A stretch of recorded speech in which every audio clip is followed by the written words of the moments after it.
Unit 15, DynaSpeak Online, Listening, Dialogue, Helping Children Eat Healthily. Good morning, I'm Janelle Burnside. Welcome to New Zealand Radio 1 and our programme Point of View. My guest this morning is Jamie Kirtley, who is a naturopath and promotes healthy eating. He believes that children can understand the need for healthy eating. He thinks that we can solve the problem many parents have of trying to force their children to eat healthily. Welcome, Jamie. Thank you. I'm delighted to be here. Well, Jamie, how do you get a child to eat well? You've really got to explain to the child the importance of food. That it isn't just something on a plate to be eaten, but that it actually helps them feel happier. It helps them grow stronger and more beautiful. They need to understand that this is not a lie, that it's absolutely true.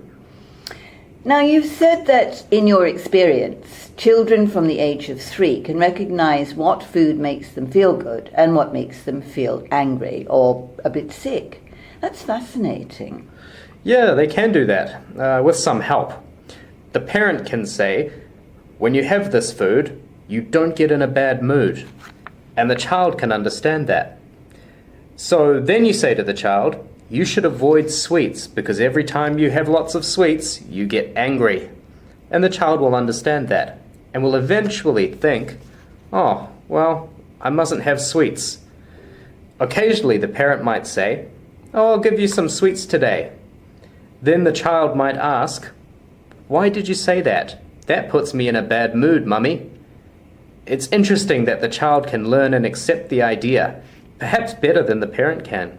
Yes, yeah. So, parents have to teach their children to understand healthy eating and encourage them. But that could be hard for parents because they have to change their own attitude to food. Absolutely. And you've got to really think, when you're giving your child a treat, what sort of treat you're giving? For example, what's the end result of this so-called treat? And if the child isn't as healthy or growing as well as they should be, or is feeling disturbed or unhappy about something, then the food you're giving them isn't really a treat. No, definitely not. Because there are long-term benefits from eating properly, aren't there? Absolutely. All children need nutritious food to grow. If they don't have that kind of diet, they won't grow well, and their mental and physical health will be affected. Also, not only that child, but that child's children will be affected. So your grandchildren will suffer too. It goes on for generations. If you make the effort and succeed in feeding your child well, you're actually helping not only your son or daughter, but possibly your grandchildren, maybe great-grandchildren, maybe even great-great-grandchildren. Yes. And there's also the benefit for the child's education, isn't there? They'll be better able to concentrate in school because they're getting the right nutrients. So, what do you say to parents who say their children won't eat fruit and vegetables? Is it something that you've just got to keep forcing the child to do? Not really forcing them, but you have to keep working on it. Some children learn to walk or read very quickly and they hardly need any help at all, and yet others need a lot of time and effort, so don't give up. It's like teaching any other skill. So with vegetables or fruit or any food, you can say to the child that they can have some food on their don't like list. It might be a carrot or onions or something like that.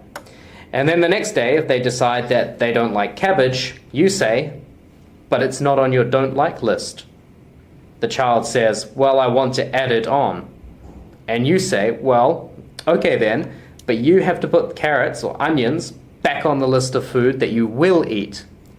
As long as you don't change the list too much, that allows the child to really make some firm decisions about which food they really don't like and what they will tolerate. The other thing is that if you're introducing new kinds of food to a child, give them smaller portions. So be happy if they just have a couple of bits of carrot rather than a big pile, and give them some encouragement for that as well. Should we give them a little treat as a reward for eating healthy food? It's interesting how we look at some food as a treat and how we say to a child, if you eat this, I'm going to give you a chocolate pudding.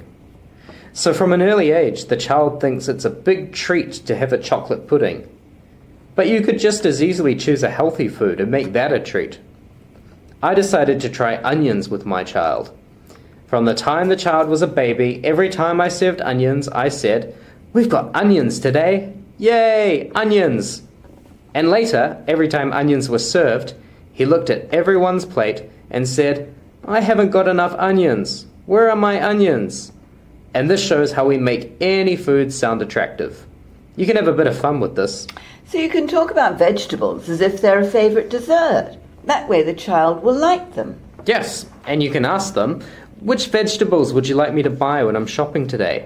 And always include the child when choosing food. Well, Jamie, you've given us some great tips there. Thank you so much. You're welcome.